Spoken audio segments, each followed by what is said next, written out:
Studios misled the American public about their top actors for decades. On film sets, they constructed ditches. Shorter actresses were employed. Every 6 months, they even covered the cost of special elevator shoes.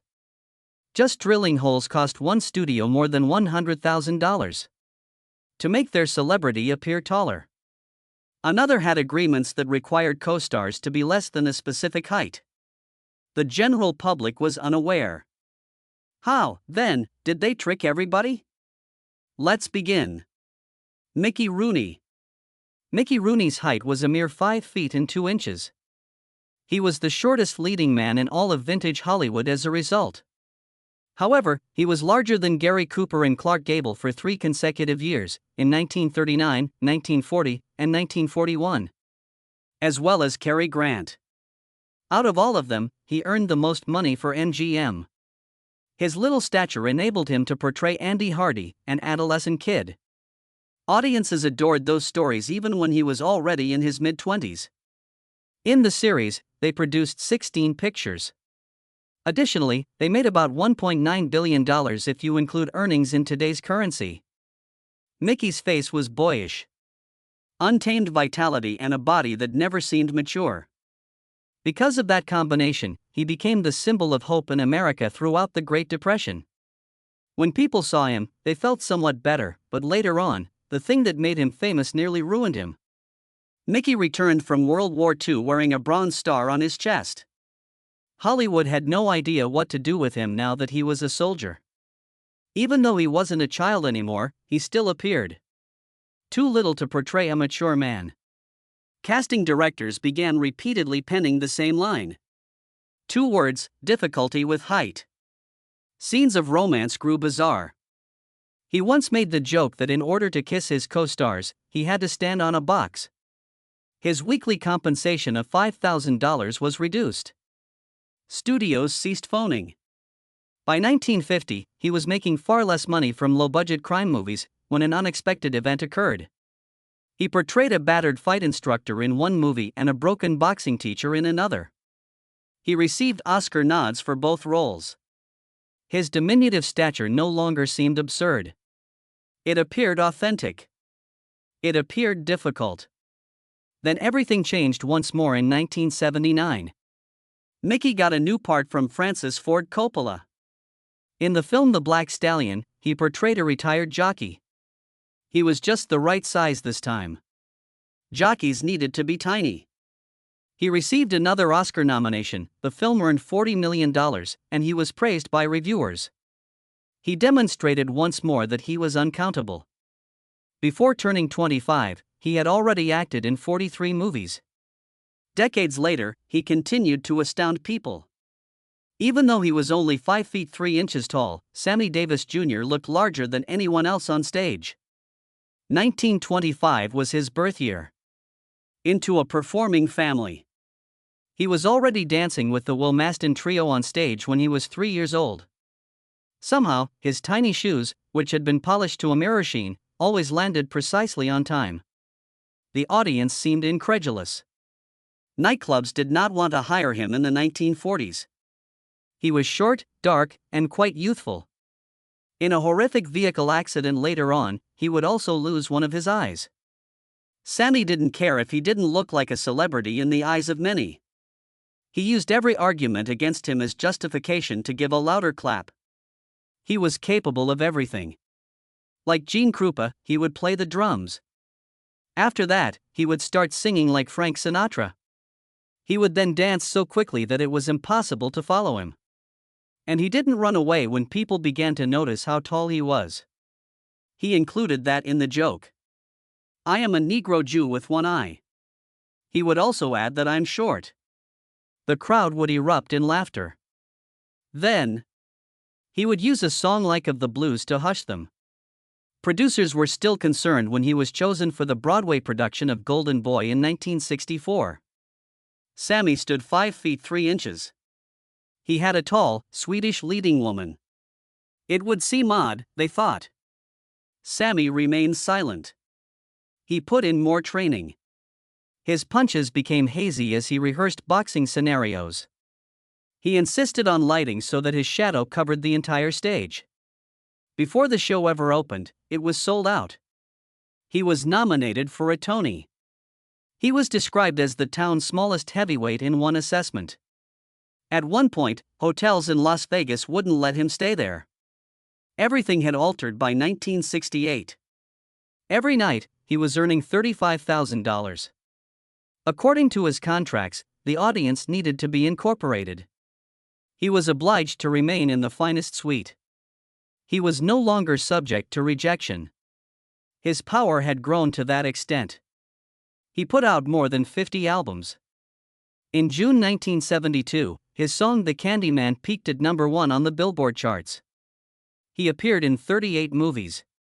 He received Tony, Grammy, and Emmy nominations. The Kennedy Center recognized him in 1987.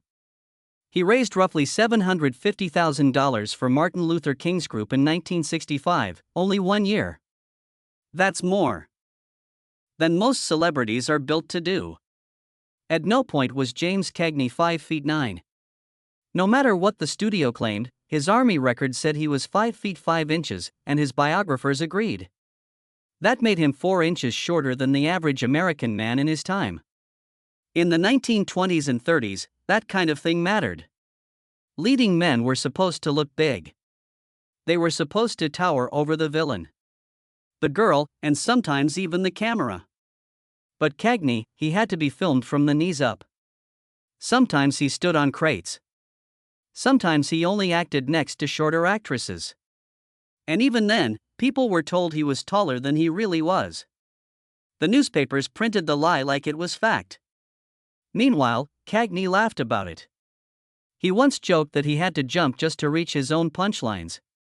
But the truth is, none of it ever held him back. Turned his small frame into pure force. When he moved on screen, he charged.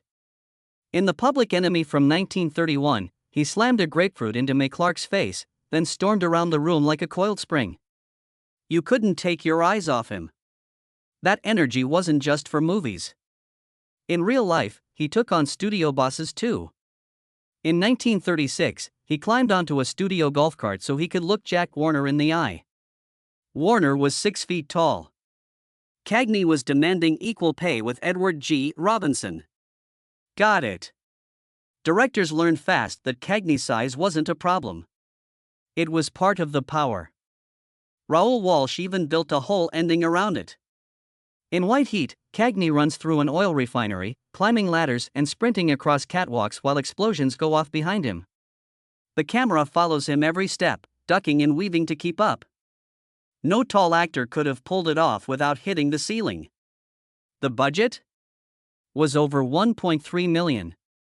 The movie made all of it back in 6 weeks. Even when he played real people, the height never got in the way. In Yankee Doodle Dandy, he played George M. Cohan, who was actually 5'6". Cagney was an inch shorter, so the dance numbers were changed.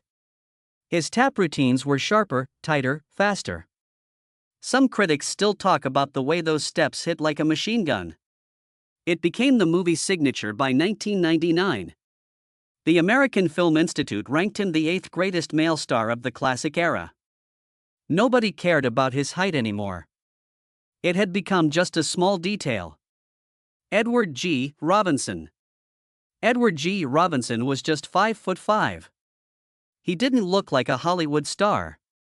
He didn't even speak English when he first arrived in New York. He was 10 years old, fresh off the boat from Bucharest.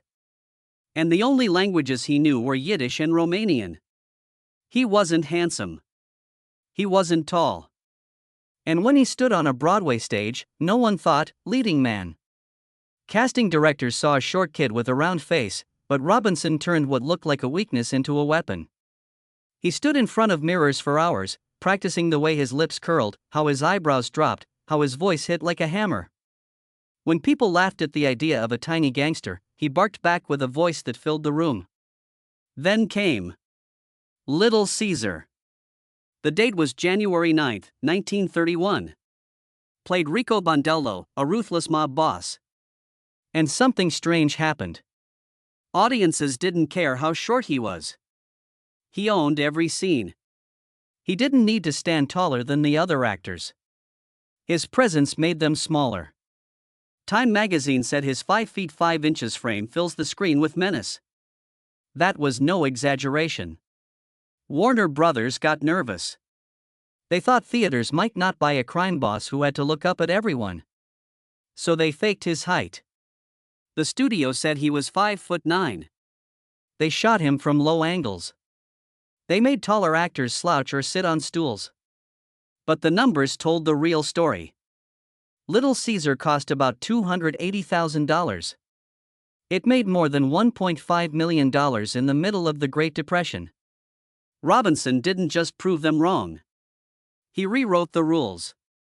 By 1933, Robinson was earning $85,000 per film. That's close to $2 million today. And he didn't just get a paycheck. He got something rare, script approval. That was usually reserved for stars like Clark Gable. But Robinson had earned it, one scene at a time. Off-screen, his size became part of the story too. During World War II, he volunteered for dangerous frontline USO tours. When asked why, he joked that a 5 feet 5 inches target gives the Nazis half the chance. Behind the joke was something real. He was brave and he didn't stop giving. Over the years, he donated more than $250,000 to anti-fascist causes. He also built an art collection worth $3.5 million by 1956. Charlie Chaplin. Charlie Chaplin was only 5 feet, 5 inches tall. That made him 4 inches shorter than the average American man in the 1920s. Back then, people thought movie stars had to be tall and commanding on screen, but Chaplin didn't care. He turned that idea upside down. He created a look that made him even smaller. Huge trousers, a coat that was too tight, a little hat, a thin cane. This made him look like a child in grown-up clothes. But when he started moving, everything changed. He ran, spun, tripped, and danced with wild energy. In The Kid, he ran beside tall policemen, yet the camera couldn't look away from him. Made the audience forget his size. Directors had to pull the camera back just to fit him in frame. That short height became a secret weapon. In 1923, he earned $125 million for A Woman of Paris that was 5 times more than Douglas Fairbanks, who stood at 5'9". Chaplin's popularity was unmatched, and behind the scenes, studio memos revealed something strange. His smaller size meant the camera needed less film to capture him fully. That small detail helped cut production costs by 12%. His size also made people feel closer to him. A study done in 1925 at Columbia University found something surprising. When people watched Easy Street, their bodies reacted more. When a tall bully lifted Chaplin by the collar, skin sensors showed a 38 peepsteve, 38% spike in stress. Viewers felt protective. They wanted him to win. Chaplin knew this. In City Lights, he faced off against a boxer who had a much longer reach. Instead of fighting with strength, Chaplin used clever footwork. He dodged punches like it was a dance. The crowd loved it. Even though sound had entered movies, his silent performance got loud applause. Off-screen, he was just as smart. 1919, he helped create United Artists.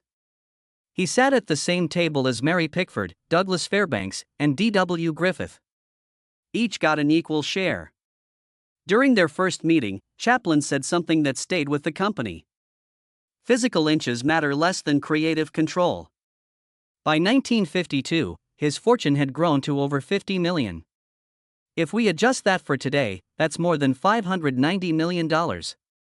Even after leaving the United States during the Blacklist era, his influence never faded. His height may have been small, but his shadow stretched across the world. Buster Keaton. Most stars back then were tall, strong, and loud. Buster Keaton was none of that. He was only 5 feet, 5 inches tall. But somehow, he became one of the biggest names in silent film history. He was born in 1895. His real name was Joseph Frank Keaton. When he was just a small boy, his father added him to their vaudeville act. But this wasn't a sweet father-son performance. His dad literally threw him around the stage. He had a suitcase handle sewn into the back of Buster's costume so he could swing him like luggage. It looked brutal, but that's how Buster learned to fall. Off stairs, off sets, off rooftops, without getting hurt. He learned how to twist midair, how to land on his side, how to protect his head every time. That's where the magic began. In 1917, he moved from stage to screen. Suddenly, all that painful practice had a new purpose. His short build actually gave him an advantage. His center of gravity was about 85 centimeters off the ground, which made him more stable than taller actors. A physics professor once said that Keaton could survive hits that would knock down someone 6 feet tall, because his body was 10 to 12% harder to topple. And Keaton didn't waste that gift. He did stunts no one else would even try. In Sherlock Jr. from 1924, he grabs onto a train's waterspout. It dumps 2,000 liters of water on him and throws him to the tracks. What no one knew was that it fractured a bone in his neck. He kept filming, not realizing the break, until doctors found it in an X-ray 11 years later. That wasn't even his most dangerous moment. In Steamboat Bill Jr. from 1928, a 4,000-pound building facade falls straight toward him. It misses his head by only 3 inches. He only survived because he'd carefully marked an exact spot on the ground the night before and stood on it without flinching. By 1927, Hollywood finally noticed. He was making $3,500 a week. That's around $60,000 a week in today's money. He even had his own studio, but people still joked about his height. In The General from 1926, huge Civil War soldiers stood beside him like he was a lost drummer boy. In Our Hospitality, actors wore stilts to make him look even smaller. Instead of getting upset, Keaton leaned into it. He stayed stone-faced through all of it. His expression never changed, even when the world around him was chaos. That blank look became his trademark. People called him the Great Stone Face. Then sound arrived. In 1928, MGM took control of his films. He lost his freedom. His career hit a wall. But in the 1950s, something unexpected happened. TV brought him back. He appeared on The Twilight Zone. He did a beer commercial in 1957. People who'd grown up in a quiet post-war world watched this strange little man fall off things with a kind of grace they had never seen. Lore. Peter Lorre was only 5 feet 5 inches. Some said even shorter, but it didn't matter. On screen, he felt massive. You'd watch him and forget his size. In 1931, he played a child killer in M. His face sweated under harsh lights. His eyes jumped like something wild and caged. That look burned into people's minds. Some Berliners thought they saw him on the street and called the police. It caused panic and it helped sell over 400,000 extra tickets in just 3 months. He left Germany in 1933. Alfred Hitchcock noticed him right away. Hitchcock didn't care about height. He cared about energy, and Peter Lorre had it. In The Man Who Knew Too Much, he blended into crowds, but the camera found him. His presence was like a warning bell.